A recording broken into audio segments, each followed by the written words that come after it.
Bienvenue sur les podcasts Oranesis.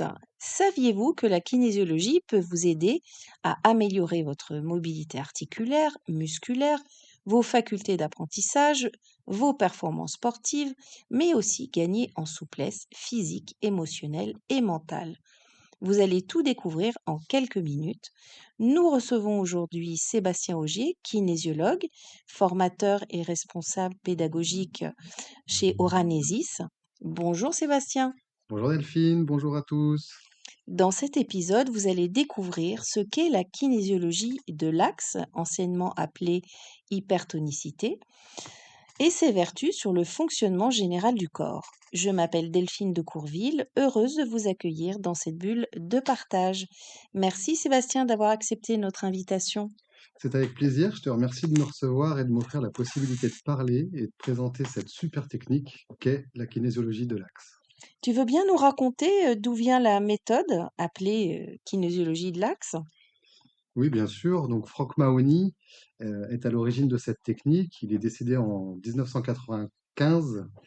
Il était sportif, entraîneur et instructeur en santé par le toucher à partir de 1970. Il s'est par la suite associé à Paul Denison et a participé au développement de l'éducation kinesthésique avant de mettre au point sa méthode.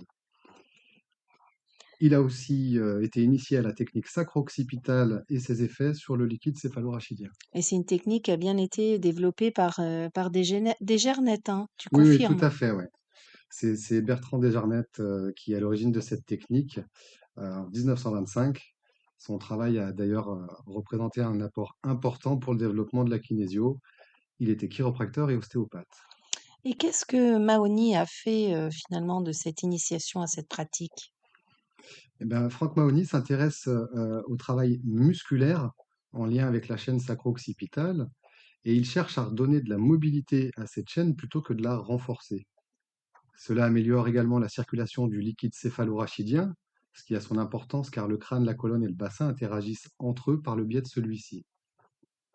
Au début des années 80, il travaille avec des sportifs de haut niveau dans le but d'améliorer les performances et le traitement des blessures, ce qui lui permet d'établir un lien entre le niveau de performance, résultant de capacités athlétiques et mentales, des systèmes d'intégration énergétique et des hémisphères cérébraux, et les muscles hypertoniques qui ont un effet sur l'intégration corps-mental. Je crois savoir que toi, tu viens du milieu du sport, hein, ce qui explique ta sensibilité à cette discipline. Exactement, j'ai pratiqué divers sports depuis mon plus jeune âge, que ce soit en compétition ou en loisir, ce qui m'a amené à devenir éducateur sportif dans le tennis de table Et durant pour une les quinzaine d'années. initiés, le ping-pong. Le ping-pong, tout à fait, que tout le monde connaît sous ce nom. Et puis, du coup, j'ai décidé de donner un nouveau rebond à ma carrière professionnelle en me formant à la kinésiologie afin d'exercer le métier de kinésiologue puis de formateur chez Oranesis. Ok. Et en langage simple, est-ce que tu peux nous expliquer ce qu'est un muscle hypertonique? Alors, un muscle hypertonique agit un peu comme un brouilleur pour le système nerveux central. Le cerveau va donc soit rechercher constamment un signal clair, soit fonctionner avec un signal perturbé que l'on retrouve souvent dans les troubles de l'apprentissage d'ailleurs, soit déconnecté tout simplement. L'information ne passe donc pas comme elle devrait. Si je comprends bien, le but de la technique, c'est de retrouver un signal clair entre les muscles et le cerveau. Oui, tout à fait. Le but est d'identifier et de détendre les muscles hypertoniques afin qu'ils retrouvent une bonne faculté d'étirement. Lever l'hypertonicité favorisera la mobilité musculaire, la mobilité articulaire et le rétablissement d'un signal neuromusculaire clair, ainsi que l'accroissement du flux de liquide céphalorachidien, qu'on appelle LCR, et donc un meilleur fonctionnement général du corps. En effet, le liquide céphalorachidien protège notre cerveau et maintient le système nerveux comme en apesanteur. Il intervient aussi dans la transmission des neurotransmetteurs.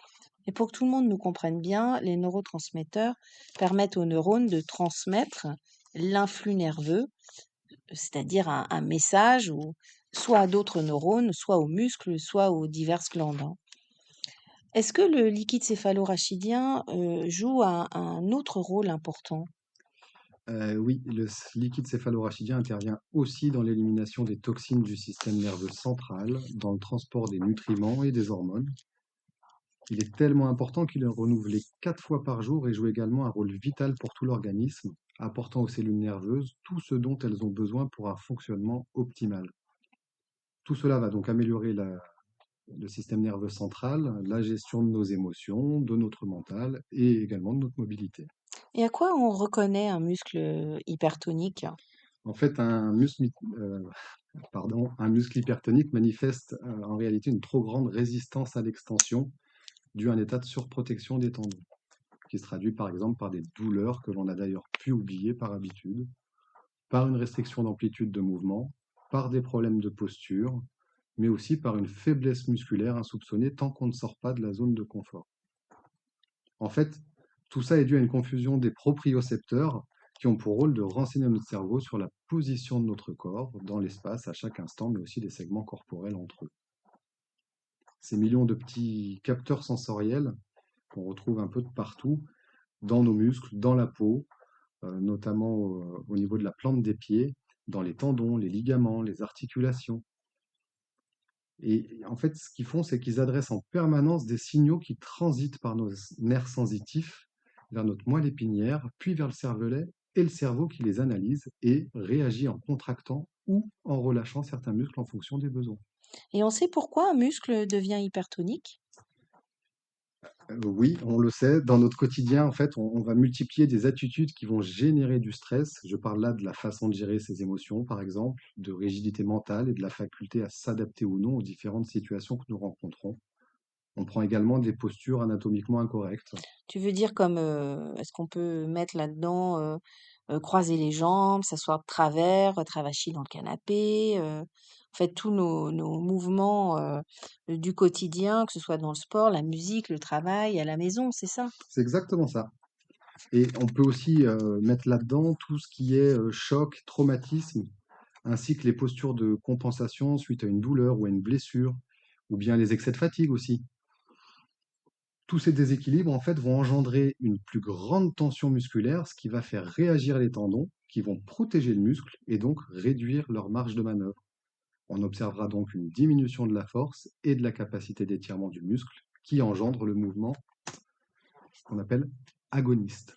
Et du coup, comme le muscle fait plus son job, j'imagine qu'il y aura une compensation à tout ça.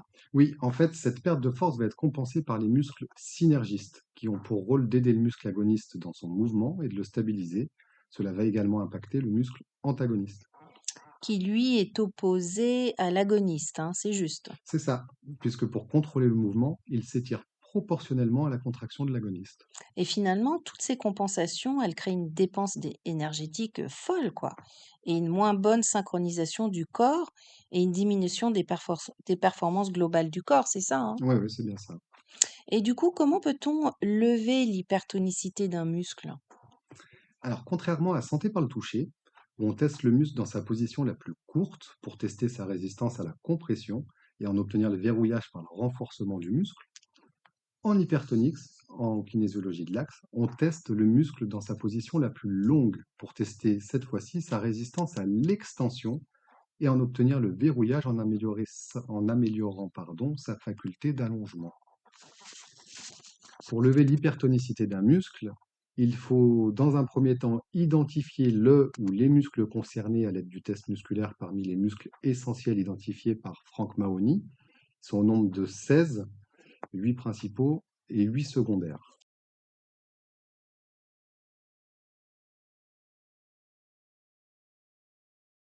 Une fois que les muscles sont identifiés, il se passe quoi? Est-ce que tu peux nous raconter le processus brièvement? Alors, je vais essayer de faire simple. Donc, dans un premier temps, on va chercher la position qui déclenche un stress. Mhm. Ensuite, le consultant va alterner inspiration et expiration durant 6 à 8 secondes. Ouais, À l'expiration, il va exercer une légère poussée contre la main du praticien qui ne va pas bouger, elle. ouais, ok. Le but étant d'obtenir une légère contraction du muscle. Ensuite, à l'inspiration, le consultant va relâcher totalement son muscle pendant que nous exerçons toujours la même pression, Mhm. ce qui va permettre d'étirer le muscle et de gagner en amplitude sans forcer et sans stress. Et ainsi de suite, jusqu'à ce qu'on retrouve l'amplitude naturelle du muscle du consultant. En général, je crois que c'est entre 3 et 8 fois, hein, c'est Ouais, ça, hein? c'est à peu près Mmh. ça, ouais. Et les effets et les ressentis sont instantanés, hein? Ce qui est chouette, c'est ça, c'est que les consultants ressentent instantanément les bienfaits euh, Suite à cette suite à manip, cette ouais. manipulation. Ouais. Et en quoi est-ce important, de combiner le mouvement et la respiration? Le diaphragme est le premier muscle inspirateur et il est considéré par Mahony comme prioritaire. Ce muscle est directement connecté à la colonne, au sternum et aux côtes. Il joue donc un rôle essentiel dans la chaîne sacro-occipitale qui comprend le sacrum, la colonne vertébrale et l'occiput. D'autant qu'à l'inspiration, la colonne se redresse et qu'à l'expiration, elle retrouve sa courbure. Donc si le diaphragme est hypertonique, il va restreindre la fluidité des mouvements de cette même chaîne pour permettre au sacrum d'être le plus libre pour favoriser au mieux la circulation du LCA. Oui, et puis tu m'expliquais que c'était, voilà, si on arrive à imaginer ça, enfin oui, à l'imaginer, le sacrum pour le coup fait comme, une espèce de pompe quoi. C'est exactement ça, À ouais. l'inspire et à Ouais. l'expire, S'il n'est pas libre, il va pas pouvoir bouger comme il mmh, faut, donc pas pouvoir jouer son rôle de pompe correctement, et donc va bloquer un petit peu la entraver circulation le système, ouais. du, du liquide Mmh. céphalorachidien. Ouais. Et donc dans ce processus-là, on comprend bien, la logique de libérer en premier le diaphragme. Ouais, Parce que c'est lui qui est un peu à la manœuvre, enfin, c'est ça. qui est le muscle, on va dire, référent pour que tout le système, fonctionne correctement. Exactement, et si on le libère pas au départ, étant donné que la technique tourne aussi autour de la respiration, on va pas pouvoir Mmh. libérer l'hypertonicité comme on le souhaite. Et dans quel domaine on intervient en général avec cette pratique? Tu as quelle expérience toi? Et ben, au-delà du sport et de la gestion des émotions dont on a parlé tout à l'heure, on obtient de très bons résultats sur les apprentissages, les problèmes de rigidité mentale, de déprime, de procrastination aussi. Euh, D'ailleurs, il y a un aspect dont on n'a pas parlé, c'est l'hypertonicité de la peau. C'est-à-dire qu'on peut travailler sur une cicatrice qui n'est pas très jolie, par exemple, qui va être sensible, qui est encore blanche, qui a des adhérences. Mmh. Oui, c'est ce que tu me montrais en off, tout à l'heure sur une photo. En quelques minutes, entre une, cicatrice, qui est longue, peu mobile, blanche, Ouais. en quelques minutes, on arrive à retrouver une cicatrice, qui est rougie, donc la circulation se fait à nouveau avec, quasiment plus d'adhérence Non, ou elle se même relisse, plus ouais. du tout. Elle se relisse, ouais. C'est incroyable. Alors quand on sait qu'on mixe, l'émotionnel, le mental, heu, la structure, on se dit que sur certaines cicatrices, bien spécifiques, ça doit être assez incroyable comme résultat, comme les Ah bah les cicatrices de de césarienne, par césarienne, par exemple, exemple. Ouais, des grosses opérations, mmh, mmh ou, mh. ouais, Il y a eu complètement. des Des stress, greffes de peau aussi. oui, exact, où il y a eu des stress inouïs, super ça. Ouais, et c'est pareil, hein, c'est visible à l'œil nu en 5 minutes. Et tu aurais envie de nous dire quelque chose, toi, de tes résultats en cabinet avec cette technique? Est-ce qu'on vient déjà te voir spécialement pour ça? Est-ce que on sait, tes clients savent que tu fais ça? Ils en parlent autour Euh, d'eux? Ouais, alors, Tu vois, si il tu y en a pouvais nous qui faire viennent un pas petit retour forcément pour ça, mais d'expérience. j'ai aussi des sportifs qui viennent. Mmh. J'ai travaillé aussi euh, par rapport aux problématiques d'apprentissage. Mais je peux vous partager, je me souviens d'un consultant qui était venu me voir parce que en arrêt de travail depuis 6 mois, il n'arrivait plus du tout à lever sa jambe. En étant debout, il pouvait plus la lever. Et on a fait ce travail-là, alors en intégrant aussi des émotions, un mix avec le santé par le toucher, et en libérant 2, 3 muscles hypertoniques. À la fin de la séance, il levait la jambe comme s'il n'avait jamais eu de soucis, et il a pu reprendre le travail Mmh. 3 jours après. Incroyable. Ouais. Et tu as des retours sur je dirais la pérennité, du résultat? Ça tient dans le temps? Ouais, ça tient dans le temps. Après, comme, comme à chaque fois, ça dépend aussi de ce que met le consultant en place aussi chez lui pour son bien-être, par Mmh. rapport à l'écoute de ses limites aussi. Mais il y aura pas de Mais mouvement à faire à la maison, par il peut exemple? y avoir des mouvements d'ancrage, des mouvements à reproduire, des choses qu'on a pu faire en séance, donc des mouvements à reproduire pour que le corps Mmh. aussi intègre que oui, il peut aussi être Mmh. relâché Mmh. et gagner en souplesse, en flexibilité, en zone de confort. Donc selon j'imagine le travail du consultant à la maison, son implication, pardon, Ouais, les résultats pourront être plus ou moins pérennes. C'est exactement. ça? Mmh. Et parfois, une séance suffit pour améliorer le bien-être global euh, de la personne, même des douleurs chroniques, ce genre de choses. Ça arrive qu'en une séance, ça puisse se lever. Pour d'autres, ça sera plus long, Mmh. mais à chaque fois, le processus aussi appartient à la personne, à la compréhension Mmh. et à toutes ces choses-là, en fait. Et aujourd'hui, voilà, c'est devenu vraiment je dirais une de tes spécialités que tu enseignes d'ailleurs, chez Oranesis. Tout à fait. Qui est OK. d'ailleurs en plus très Très apprécié aussi apprécié, des oui, étudiants parce exactement, des qu'ils stagiaires. ressortent aussi dans un état de détente, Mmh, un retour à soi aussi qui est chouette. super. Et puis une levée, émotionnelle, assez bluffante, hein, parfois.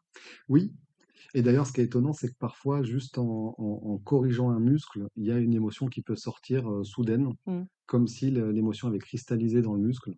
Et une fois qu'elle est sortie, le muscle se détend et ça recircule beaucoup plus facilement. Il y a cette sensation de légèreté après. super. Ben, un grand merci, Sébastien, d'avoir été notre invité. C'était un sujet un petit peu plus technique que d'habitude. Et on a essayé de faire simple. Voilà, mais tu t'en es très, très bien tiré et on espère que cet épisode vous a éclairé, que vous avez appris plein de choses, surtout passé un bon moment. Si vous entendez ce message, c'est que vous avez été, sérieux, que vous nous avez écoutés jusqu'au bout. Alors un grand merci pour ça. Rejoignez-nous comme d'habitude sur Instagram, LinkedIn, Facebook et sur notre site www.oranesis-kinésiologie.fr, pardon. Je répondrai à toutes vos questions et si vous souhaitez qu'on aborde certains sujets, n'hésitez pas à nous en faire part. Allez, salut à tous et prenez soin de vous. À très bientôt!